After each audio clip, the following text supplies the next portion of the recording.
Welcome to Ask Gwen, everyone. This morning with me, I have Steve, and as we called this, it's almost Halloween, and yeah, I know you guys want me to say Happy Halloween, but I can't because um, Halloween is so upside down this year that all I can say stay safe, stay happy, and stay mobile, and don't eat too much candy on me. And then um November 1st is coming up. That's a little scary, but enough of me speaking. I'm going to let Steve take it away and explain more to you guys about what he does. Okay. My name is Steve Graff. My wife and I, a couple of years ago, opened or established, I guess, Cypress Hill Lavender Farm in East Texas. Um, we uh, we had some land. We were empty nesters. Kids were grown and gone, working on grandkids. We looked at this field on the north side of our property, and my wife decided she wanted something purple up there. So we started doing some research on what would grow in our area and what would be purple. And we kept coming back to lavender. Now she kept coming back to lavender because it's absolutely beautiful. It blooms wonderfully well. It smells incredible, and she wanted lavender. Now, as a business owner for the last 25 years, I kept coming back to lavender because it's listed in this country as one of the top profit per acre crops in agriculture. Now, don't misread that. We're not at the top profit per acre after 2.5 years into this. We're still at the part of planting lavender, harvesting lavender, and doing what we can with the little bits we have. So we planted some lavender. It's done extremely well. We're sitting on just under 1,000 lavender plants right now. We're looking at adding another 1,000 early spring. We worked a bunch of farmers markets this last year. We have a website where we sell our lavender products, and it's doing really well. In fact, it's starting to pick up for the holidays. A lot more people are buying lavender gifts for Christmas. A couple of weeks ago, we decided to share more of our farm with people out there. So we started producing a podcast also. It's called Our Little Lavender Farm. We have launched a trailer and 3 episodes. The 4th episode drops this coming Monday, and the new ones will drop every Monday after that. And it's really just a day in the life when you're talking about a lavender farm. The first few episodes talk about how we got started and things we've done. And future episodes will have guest speakers that have worked on the farm. Our adopted daughter-in-law who helps with harvest and works the farmers markets with us will be there. My wife will be on a couple of episodes. So this is turned from make the hill look purple to a really nice little lavender farm that has worked out well for us so far. So it's the little green monster that you can't control. That's exactly what it is, Yeah, and it is. yeah, If you've never farmed and you want to try, be aware there's farming work that needs doing every single day. yes. And went from, oh, let's make the hill purple to, okay, we are in it now, and we don't look back. That's exactly right, and we've passed that point of okay, if we change our mind, we can just let it go. With 800 plants and 1,000 more already ordered, we are at the point where, fortunately, we love messing with the lavender. Working in the field itself is pretty therapeutic because we both have normal full-time jobs away from the farm. So the farm is not our primary source of income yet, but it is the primary source of spending all of our time after work hours. Yeah. So, okay. Now, what do you do as a day job? I run a promotional marketing company called Green Monkey Promotions. And I handle everything from corporate apparel to cups and mugs and pens, and basically anything a company will put their logo on to market with. I do that kind of stuff. Okay. So that is Green Monkey Promotions. Green Monkey Promotions. Does wife do as a full-time job when she's She is the general manager for a storage company, and basically keeps the books and runs the facilities for them. good? Good. We need people like that too. Because a lot of people, and I hate to say this, a lot of people are using lavender to calm their nerves during the pandemic because lavender, people don't know this story, but I was gifted, and I still have it. I was gifted the use of lavender through another projects that I was doing, and lavender saved my sanity. So basically, in 2019, the smell of lavender saved my anxiety. I had anxiety after my father died.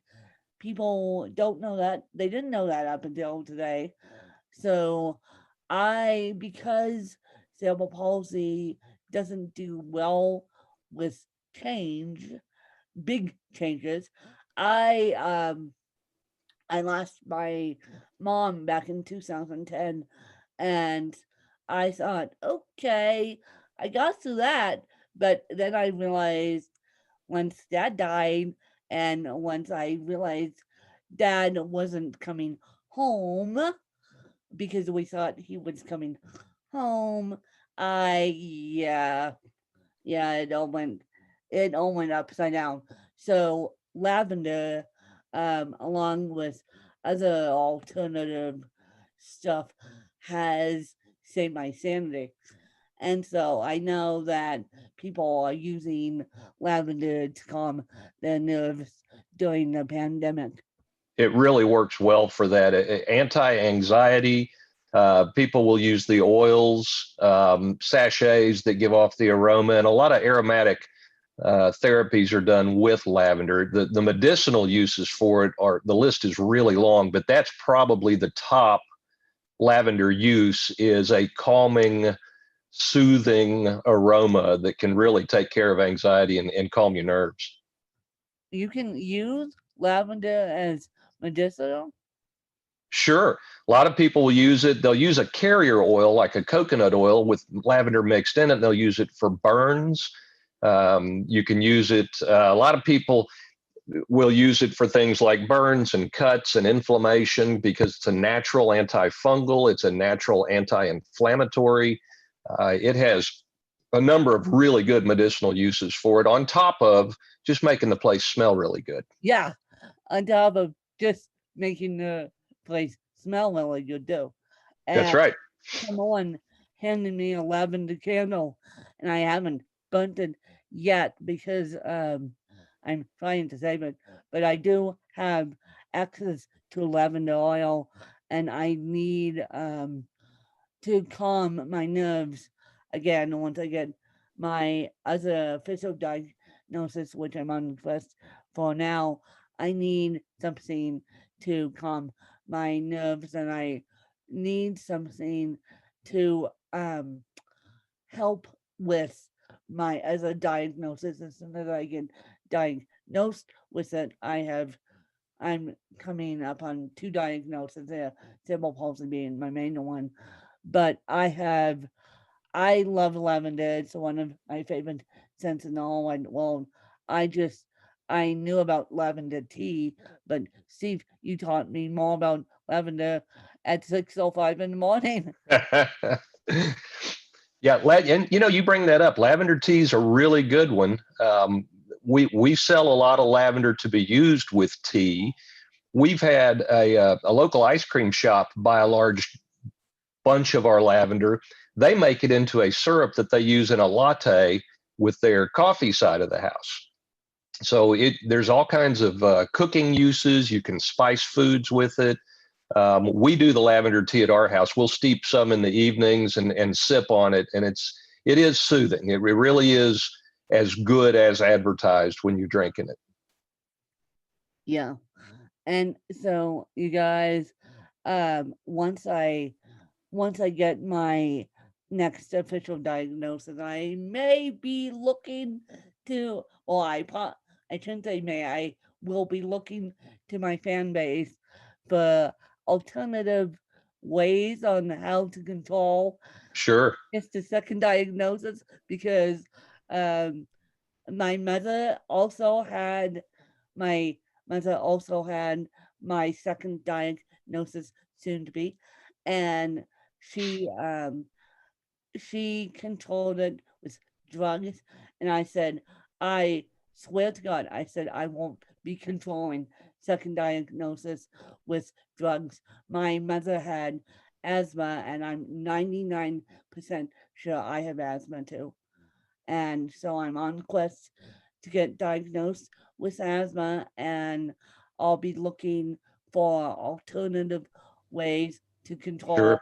the wheezing and every, everything else, and the coughing attacks. And it's like, oh, great. So now I have to start doing my research. Now you guys are going to be helping me.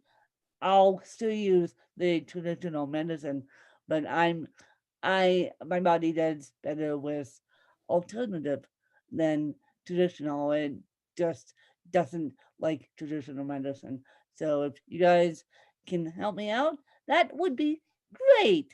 That We'll would be great. absolutely send you some of our stuff. Now, Yeah. I'm not in any way an expert on the holistic medicines. Yeah. I know what lavender does for us. I know how we use it. And then work in the farmers markets, we get hundreds of people that approach us and tell us what they've done with their lavender. And it's just, the list is really long of all the beneficial qualities you can get out of it. Yeah, and I'll research lavender and asthma too. I'll Google it. I'll use Dr. Google to research it too. But I'm like, okay, once I get this diagnosis, we're using alternative medicines here to control it. And so, Steve, what is your favorite book? Okay, so I actually have a book that stays on my desk. It's called the 1 Year Bible. And the 1 Year Bible, I mean, it's a pretty popular book. So a lot of people have it, but it's basically every day it gives you a passage from the New Testament, the Old Testament, and then Proverbs. And so every day you can read those for that day and then put it to the side. If you do that every day for 365 days, you will have completely read the Bible from cover to cover by doing it that way. And so every morning when I get to the office, whether it's 5:30, 6 o'clock, whatever time I get here, I usually pull that out, read my daily passage from the Old Testament, New Testament, and Proverbs, and then I'll bookmark it and put it away for the next day. That's probably my favorite, most consistent book, as it were, and the one that I read every day. It's starting to get a little worn out and dog-eared on the pages, but that's my favorite book. Yeah. So the 1 Year Bible. And if your best friend had to write a book about you, what would the title be? Oh, that was an easy one. The title would be Too Many Projects, Too Little Time. Too many projects, too little time. Yeah. We constantly have just one project after another between the businesses we own and the farm we have, and then we just finished building a small house on our farm, and we've got a 10-acre lake that the house sits on. And so it's just constantly one project, one thing to work on after another. And that's the lifestyle we like. We enjoy that kind of busy. We're not real big on sitting around and twiddling thumbs. No. When we relax pretty well, but most of the time we've got just one project after another. And what is your morning routine? Okay, so wake up early. I'm typically a 4:30 to 5 o'clock up, shower, coffee, maybe a little oatmeal, Um, maybe check some news, maybe not. Here lately, I have avoided watching the news very much. That's turned into not a real positive way to start your day. So I may avoid that, and then I'll drive to the office and read my 1 year Bible passages, set out my checklist for the day. I'm a big believer in checklists, and so I'll start my day creating what needs to be done before the end of the day, and then I can check them off as I go. So that's typically my morning routine. And then from there, it just goes 100 miles an hour. The daily routine starts and keeps moving. Yeah. And so, as we wrap this interview up, do you have any questions for me? I thought about that. I thought, what am I going to ask when to really? And I'm more of a learn by observing than I am by questions. I've kind of paid attention. I listened to several of your episodes that you do on your podcast, and was really impressed with as much the interview format that you do and the way you ask your questions as I am about your just absolute consistency. And I guess the biggest question is, how do you make yourself nonstop all the time, just keep working at your podcast? What drives you to keep doing this? Well, it's my fan base. It's not necessarily about numbers, although I like most people like social media engagement, but it's not necessarily about the numbers. If I could inspire someone to just get out of bed, I'm not even I'm not even talking about sitting at a desk, you guys. I'm talking about just get out of bed to do a job, whether it's teaching, whether it's working in lavender farm, which, by the way, I'm going to hand your episode to a couple people who I know that will really enjoy this episode, and I may hand it to about 10 others who need it. And Good. so I am going to get you a little traction on your podcast as well, because I think lavender is the coolest thing ever now. And so it's not about the download numbers. It's not about, oh, Win is a full-time journalist. And yes, I'm getting my journalism degree and finishing that up too. It's not about all that. It's about inspiring people to make the correct moves in life. And I know in 2020 has been the upside down year for all of us.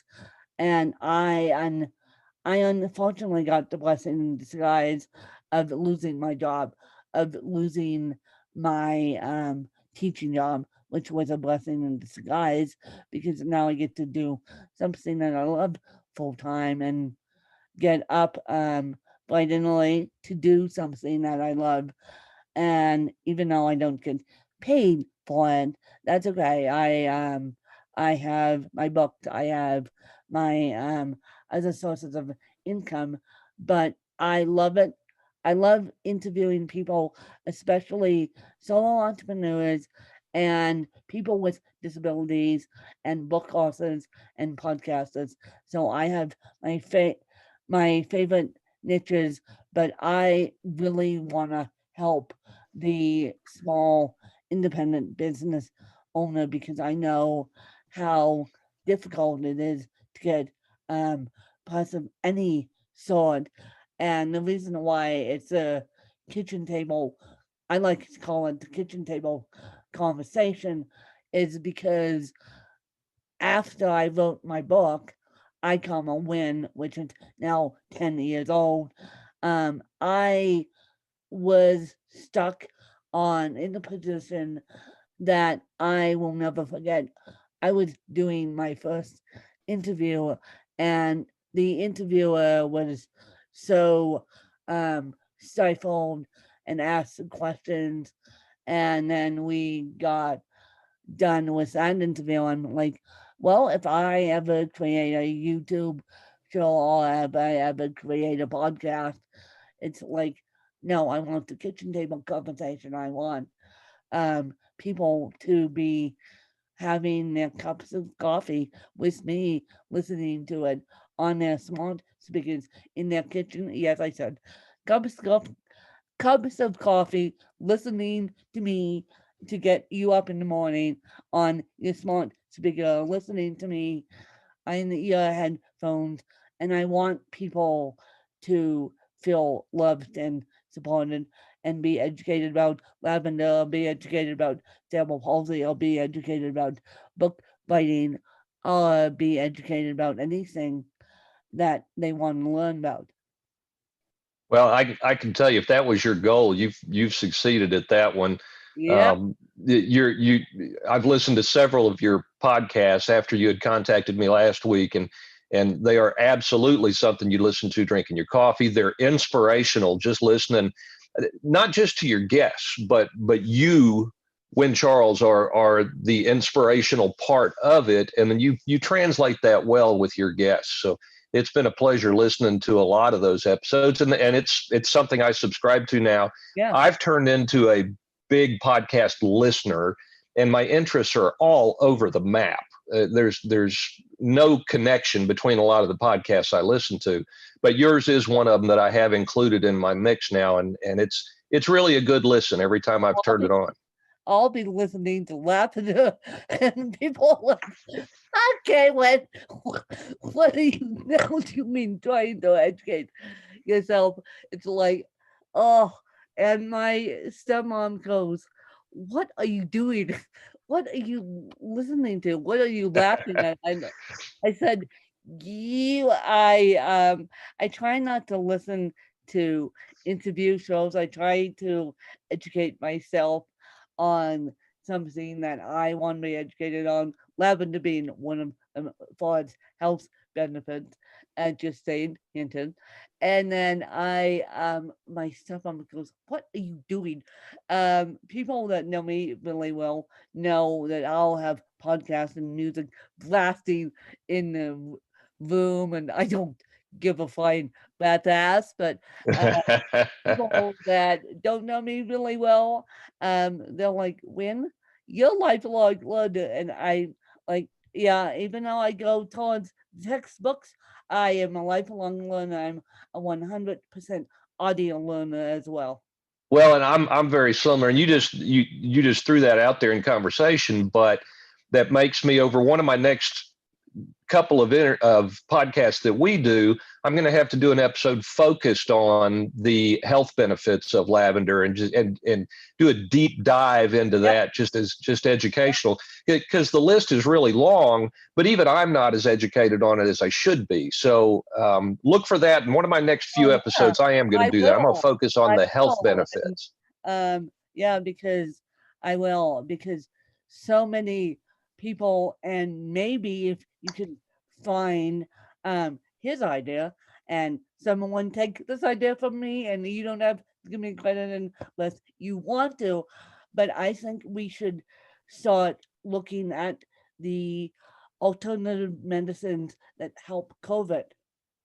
Well, and I agree 100%. But I don't know what those would be, but you I know they have to be out there somewhere. I don't know what those would be, and maybe I'll take the charge and do it on my own. Sure. But I think because I've been looking in I subscribe to a couple COVID Facebook groups, and I actually interviewed a young man who who is so depressed, and I literally said to him, I know, you can hear this. Go, everyone, go after you listen to Steve's episode, obviously. Go listen to the episode named Daniel. And Daniel tells publicly what his experience was like with COVID and how the doctors are. not be nice.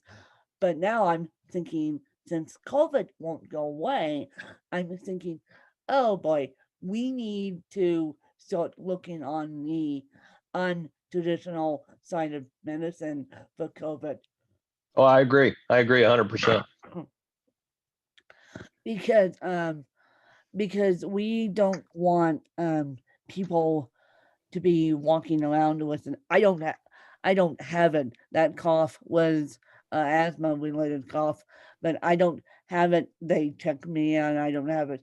But we be until traditional medicine comes out for COVID, we need to start thinking about untraditional medicines like lavender and all these other Absolutely. medicines, because as I said at the top of this recording, as I said, lavender calms your nerves.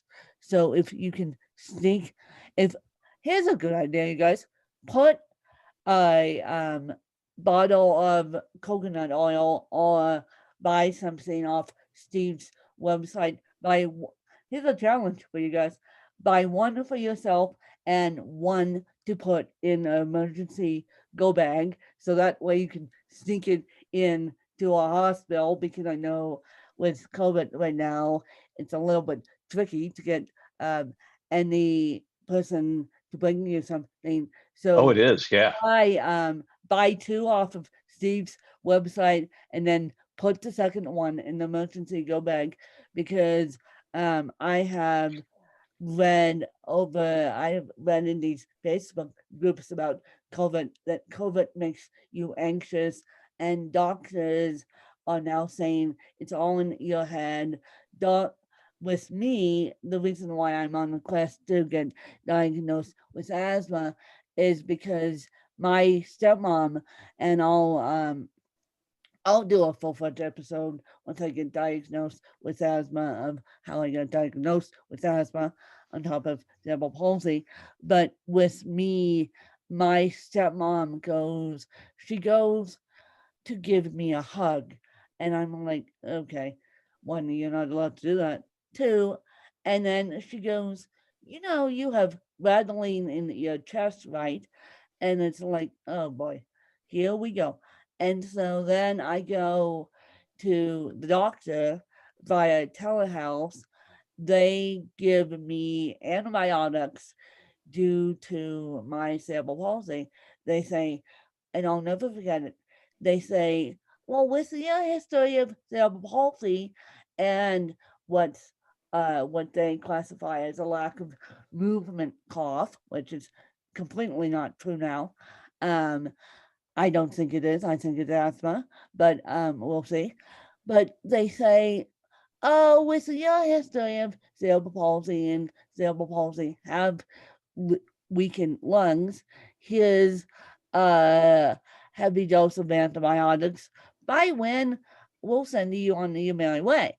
And then the antibiotics works for about 2 days.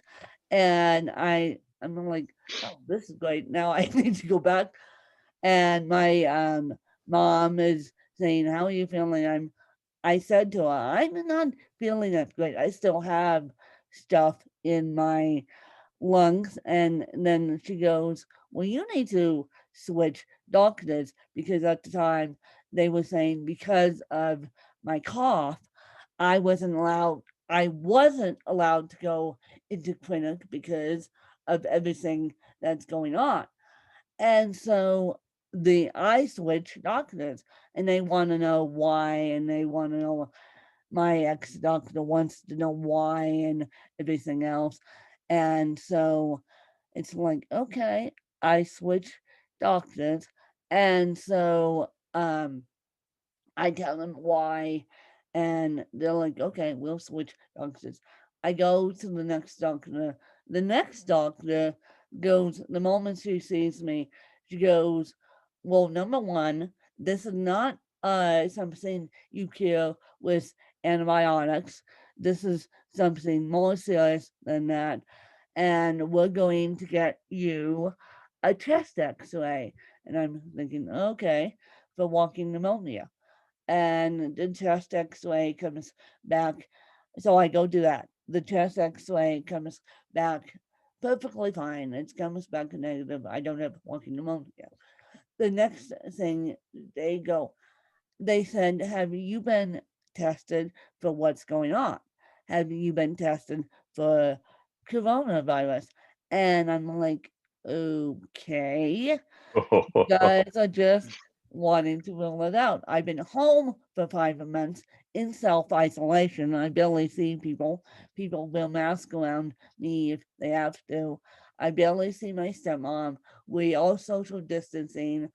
I barely see people. And so I don't have coronavirus, but test me and make sure. And so that test comes back negative. And so now I finally booked a appointment with a pulmonologist. And so we'll see what happens with the pulmonologist. And if the results come back as asthma, I'm gonna be like, I told you so. This has Yeah. been this has been for 33 years too, because um, my mother had asthma and my grandfather on so I died of asthma in the 60s because they didn't have all the asthma medications. And so I grew up with an asthmatic. And so I am 99% sure I have asthma, but I'm not 100% sure until I meet with a Right. pulmonologist. But, but it's fun getting diagnosed with another disability in the COVID. It's fun. It's it's hilarious. I no, you guys don't need to know what I had to do yesterday. I'm like, please give me my asthma. I beg and plead with my doctor. I'm like, I'm out of my asthma medication. I need my asthma medication. They're like, no, it has to get approved by a nurse. No, we forgot to send. We One of the things that they tell me um, is they forgot to send refills to the pharmacy where I'm at. I'm like, oh, you guys are just lovely, aren't you? You guys are You just know, a lot of people get these diagnoses and they would shut down. They would absolutely just stop functioning. And you, on the other hand, are just driving full steam ahead like it's just another day in the life. And it's really inspirational to see that. It's really good to see. People need yeah, to pay attention to what Win Charles is doing. yeah. And I did not. Steve wasn't paid to say that by any means. He just said that out of the goodness of his heart. No. But basically, you guys, what is happening now is in the midst of me moving, in the midst of me getting diagnosed with asthma and getting diagnosed, and I'm still trying to get that, and I am looking at an inhaler. Don't worry about that, you guys. I still have asthma medication on me, but it's the type that really makes you jittery, and they say only take it in emergency cases. And I'm like, oh, I need the asthma medication that I can take on a daily basis. I need help. But as soon as I get diagnosed with asthma, I'm going to be turning to you guys, including Steve here with the Lavender Farm, to help me out because I'm like, my lungs need alternative medicine and they need it quick. So I'm like, I'm not relying on traditional medicine for this. There's absolutely no way because um, traditional medicine and I haven't mixed. And then, especially during the time of COVID, all these doctors are trying to cure the sicker people than me. And so it's like I get lumped in with, oh, when you have a disability, it may be a lack of movement cough, instead of, oh, when you may have a new diagnosis. Let's cure the new diagnosis. Nope, nope. They all equate it to my disability, and it drives me nuts. and it Yeah. drives me nuts. So I decided yesterday, I'm like, I am only taking traditional medicine for asthma if I really, really need it, or if I really need to do a breathing treatment, or if I really need to do something with Right. traditional medicine. Um, that's what I'm going to do. So, Steve, where can people find you, and where can people stock up on lavender and stock up on yummy scented lavender stuff? Okay, so the we are on Facebook and Instagram under Cypress Hill Lavender. Our website is chlavender.com. You can go to chlavender.com. I say all of our products. We've got 4 different products listed there. We don't have a huge catalog. So, but chlavender.com. If you go to the website and order something, put in the coupon code WinCharles, all one word, WinCharles, and it'll save you 10% on any order. No time frame on that. I'll leave that coupon code up for as long as need be. And then also on the website, you can click on our podcast. You can find the Our Little Lavender Farm podcast on iTunes, Google Podcasts, Stitcher, all of the places that you normally get your podcast. So chlavender.com, Cypress Hill Lavender Farm, and Our Little Lavender Farm podcast. And also, what is your main website that you do for a day job? I wanna do that. That one is Green Monkey Promotions Okay. with an S on the end. Greenmonkeypromotions.com Okay. is my normal. I've had this business 23 years now, so it's my normal full-time gig. Normal full-time gig. See, we had to throw the normal full-time gig in because Steve is a small business owner for 23 years. He just does the lavender as a side gig, and hopefully in combination with Green Monkey Promotions, he's going to make a go of lavender. But Steve, you taught me a lot about lavender, and I can't wait to work with you in the future, both on the graphic designing, possibly, or work with you on the lavender. And this goes for anyone, including Steve. If you guys want to reach out to me about starting a podcast or just fine tuning what you are doing with your podcast, please reach out to me, and please don't be hesitant to text me, call me, and I'll help you because this is what I do, and this is a live done over 13,000 episodes of it. You think I know? You think I know what I'm doing by now? And let's just educate ourselves and be lifelong learners, you guys, and make this world a better place. You guys, thanks, you guys. Bye, you guys.